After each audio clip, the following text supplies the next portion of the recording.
Grammar obsessed, shown how to dress, and told how to think. And I don't have a job, but I can show you how to be yourself.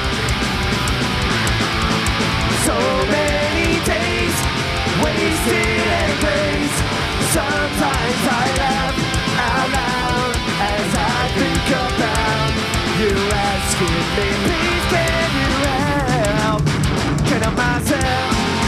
I'm not your savior. I'm not who you want me to be. A cowardly mistake I made so many times before. Refusing to pay.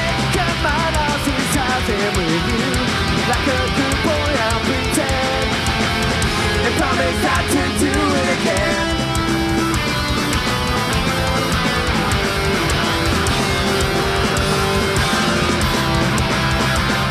This was the 10th anniversary and the best year attendance-wise. Everything's going super well. Let's go back to the beginning. Talk to me about the idea you had and the motivation you had and the inspiration you had of putting this all together and starting this adventure. Well, I worked with a punk promoter in LA called Golden Voice, and we brought all the bands into town. Back then it was GBH, the Cro-Mags, the Addicts, and I worked with those bands, and I was used to those bands each sharing floor space at our houses, or them traveling and sharing equipment. So when bands would come here, Circle Jerks would put them up at their house. And then when they went to England, maybe they put them up at their house. And I saw that kind of going away, that feeling of community. So many bands were on major labels or had big managers. And this was going to be one summer where I got a bunch of bands and try to put all our efforts into trying to make something bigger.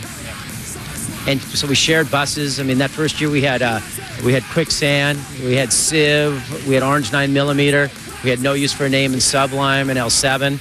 And it's kind of funny when you put No Use for a Name and Sublime and Orange 9mm on one bus to share a bus.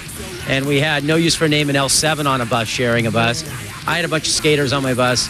And we went out and tried to do something different, like to go out, and it was $15.50 to go to the show then in American dollars.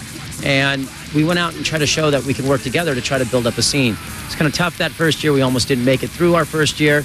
And I know there's some criticism because I've used corporate sponsors on the tour before. But what we were able to do was when bands came in 1996, they helped me allow to do this a second, third year. And it grew into something that I think has captured, and kids trust each year. The ticket price is still fair comparatively for if you had to put that big a festival on. And they kind of trust the brand that we're going to bring some great bands that they know, as well as bands they may not have heard of, and where it's been a great platform to launching a lot of talent and music up.